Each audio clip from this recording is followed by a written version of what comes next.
반갑습니다. 5월 3일 금요일 큐티 스케치 시간입니다. 오늘 본문은 열왕기상 12장 21절부터 33절까지의 말씀입니다. 오늘 본문은 이렇게 시작합니다. 르호보암이 예루살렘에 이르러 유다 온 족속과 베냐민 지파를 모으니 택한 용사가 18만 명이라. 이스라엘 족속과 싸워 나라를 회복하여 솔로몬의 아들 르호보암에게 돌리려 하더니. 오늘 보면은 이제 르호보암이 여로보암을 비롯한 이 10지파, 그 10지파와의 전쟁을 위해서 18만 명을 이렇게 일으켜 가지요.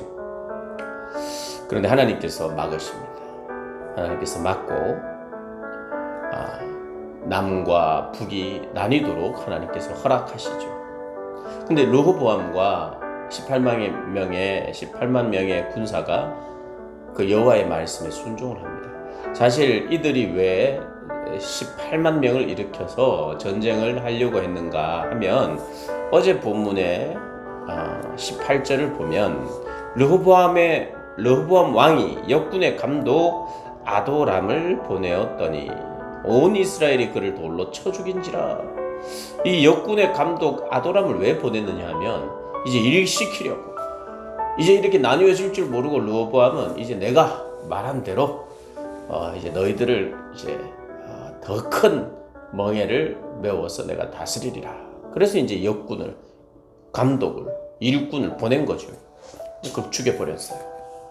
이것은 이제 여로보암을 비롯한 그 이스라엘 백성들의 반역이 이제 시작된 거죠. 그래서 이제 전쟁으로 그것을 잠재우려고 일으켰던 것입니다. 근데 하나님께서 오늘 본문 23절 4절을 보면 솔로몬의 아들 유다왕 르호보암과 유다와 베냐민 온 족속과 또 남은 그 백성들에게 말하여 이르기를, 하나님께서 말씀하시는 겁니다. 하나님의 사람 스마야를 통해서 말씀합니다. 여호와의 말씀이 너희는 올라가지 말라. 너희 형제 이스라엘 자손과 싸우지 말고 각기 집으로 돌아가라. 이 일이 나로 말미암아 나는 것이라 하셨다 하라 하신지라. 그들이 여호와의 말씀을 듣고 그 말씀을 따라 돌아갔더라. 그렇게 이제 전쟁은 일어나지 않습니다. 그리고 돌아갑니다. 그래서 이제 이 두 체제가 이제 시작이 되었는데, 10지파를 다스리는 여로보암 왕이 걱정을 하기 시작합니다. 그리고 자기가 어떻게 다스려야 될지를 생각하면서 처음 시도한 게, 그게 하나님 보시기에 엄청난 일이 시작이 됩니다. 그것이 무엇이냐 하면 26절에 그의 마음에 스스로 이르기를 나라가 이제 다윗의 집으로 돌아가리로다. 아니, 이제는 다윗의 집으로 돌아가겠다는 겁니다. 10지파를 이제 다스리는 그의 마음 속에, 이들이 결국에는 다윗의 집으로 돌아가겠구나. 어디로요? 예루살렘으로. 왜요?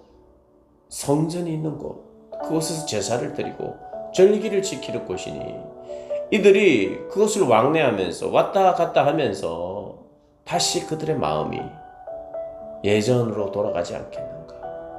그 말이 바로 이겁니다. 27절에 만일 이 백성이 예루살렘에 있는 여호와의 성전에 제사를 드리고자 하여 올라가면 이 백성의 마음이 유다 왕 된 그들의 주 르호보암에게로 돌아가서 나를 죽이고 유다의 왕 르호보암에게 돌아가리로다. 그의 생각입니다. 그의 두려움입니다. 그의 한계입니다. 그의 걱정입니다. 그래서 그가 내놓았던 생각이 황당한 생각이에요. 뭐냐면 28절에 이에 계획하고 두 금송아지를 만들었어. 그래서 금송아지를 만들어, 이것이 우리를 애굽에서 인도해낸 신이다, 이렇게 이야기를 합니다. 애굽에서 인도하신 신이라는 거. 그래서 우리가 예루살렘 성전까지 내려갈 필요 없고 올라갈 필요 없고 우리는 이제 여기서 제사를 드리면 된다. 왜? 금송아지, 우리를 인도하신 신이 여기 있으니 우리가 여기서 제사를 드려도 되지. 괜히 예루살렘까지 우리가 갈 필요가 없다. 이렇게 이야기를 합니다. 그런데 이 이야기를 들어보면 황당하잖아요. 이스라엘 백성들이 그 이야기를 들어보면 아니 지금 이 금송아지는 우상의 상징이고 이 금송아지는 우리가 광야에서 우리가 망할 뻔한 그 일이 그것 때문에 벌어졌는데 아론이 금송아지를 만들었다가 3,000명이나 죽고 반역이 될 뻔했는데 이걸 왜 만든단 말인가? 이렇게 우리가 생각하는데 백성들도 그렇게 생각해야 되는데 그렇게 생각하지 않고 그걸 받아들였어요. 왜 그럴까? 우리가 생각해 보면 이미 이스라엘 이 솔로몬 통치 하반기 때 수많은 우상들이 들어왔잖아요. 수많은 이방 여인들을 아내로 취하고 그들의 마음이 그들에게 빼앗겨가지고 여인들을 사랑하고 여인들에게 빼앗겨서 그들의 문화와 종교를 다 받아들여서 성전 옆에다가 여러 신들을 우상을 갖다 놓고 섬길 수 있도록 했어요. 본인이 직접 그렇게 했고요. 그러니 이스라엘 백성들의 이 종교적인 상황이라는 것은 굉장한 혼합주의 속에서 있었어요. 여러 가지 우상들이 이미 있었고 섬기는 자들이 있었습니다. 그 중에 애굽의 신, 금송아지, 그리고 애굽의 위상은 굉장히 높았습니다. 솔로몬도 그 위상을 인정했어요. 그래서 바로의 딸, 애굽의 왕의 딸을 자기의 메인 아내로 굉장히 지위를 높여서 세웠습니다. 이미 그의 그 통치 초창기부터. 그러니까 애굽은 어떻게 보면 이스라엘과 대등한 나라요, 함부로 못 건드는 나라요. 그래서 화친을 잘 맺는 나라였어요. 그들의 문명, 그들의 문화, 그들의 종교가 어떻게 보면 가장 그 이스라엘에서 성행한 것은 아닌가 추측할 수 있죠. 그러니까 우리가 이 본문을 이렇게 받아들여야 되죠. 이스라엘 백성들이 그냥 자연스럽게 익숙하게 그걸 받아들인 것 같아요. 그렇게 받아들일 수 있는 이유는 이미 나뉘어지기 전부터 그런 흐름이 정서가 있었다는 것이고, 그리고 여로보암이 사실 누굽니까? 솔로몬이 사실 여로보암 청년 때에 솔로몬이 인정한 사람이거든요. 그의 부지런함이나 그의 능력을 보고 인정해서 요셉의 지파의 감독으로 세워가지고 신임을 했던 사람이에요. 근데 이 사람이 배반을 한 거죠. 반역을 하고 반역의 주동자가 되다시피 했죠. 근데 그가 그런 반역의 흐름이 있으니까 솔로몬이 잡으려고 하니까 도망갔죠. 어디서 지냈습니까? 애굽에서 지냈거든요. 애굽에서 지내면서 애굽의 문명, 문화, 종교를 보고 배웠겠죠. 그래서 그가 내놓은 생각이 그의 경험과 그리고 이스라엘 백성들이 가장 자연스럽게 받아들일 수 있는 금송아지를 그렇게 세운 겁니다. 그리고 거기를 이스라엘은 빨리 따라했어요. 그리고 이 한 사람의 어리석은 선택이 이 나라를 빠른 타락으로 가게 했지요. 이 일이 죄가 되어서 이 북쪽 이스라엘이 더 죄악의 깊은 곳까지 나아가게 되지요. 그리고 우상숭배의 온상이 되지요. 북쪽 이스라엘이. 참 안타까운 일인 겁니다. 어떻게 보면 이스라엘의 역사는 하나님이 구원하시는 역사지요. 하나님의 은혜가 넘치는 그런 구원의 은혜와 역사, 기회를 주는 역사예요. 그런데 그걸 뒤집어 보면 인간의 입장에서는 하여튼 죄로 가득하다는 거거든요.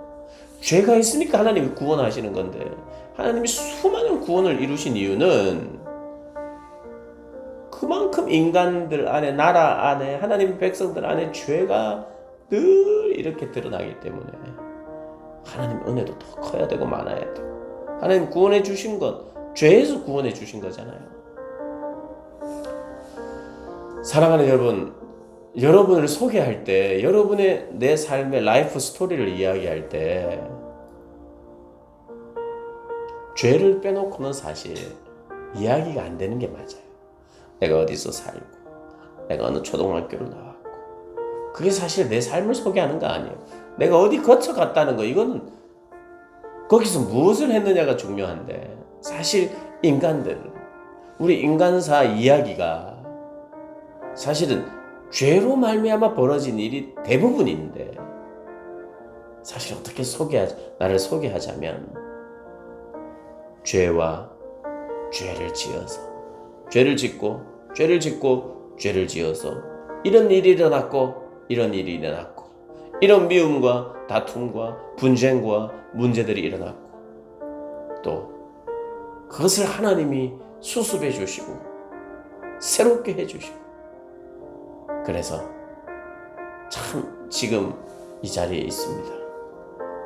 그러나 그럼에도 불구하고 이 자리에 있는 역시도 내 안에 내 본성 속에 있는 죄가 있어서 죄가 나를 이끌고 가고 죄의 스토리가 쓰여질 가능성이 너무 많은 사람입니다 라고 소개하는 것이 사실 제대로 된 소개죠.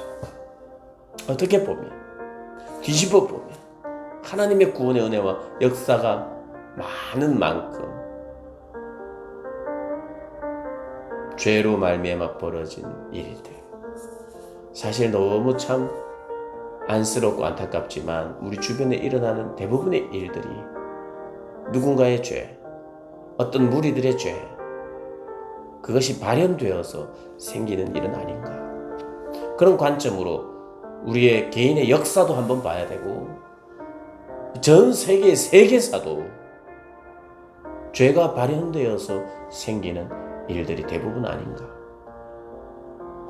그것을 바꾸는 역사도 있었지만 그 바꾸는 역사 역시도 하나님이 하시는 거죠. 그 하나님의 순종하지 못하는 인류 그것이 어쩌면 우리의 역사를 해석하는 바른 시각이죠.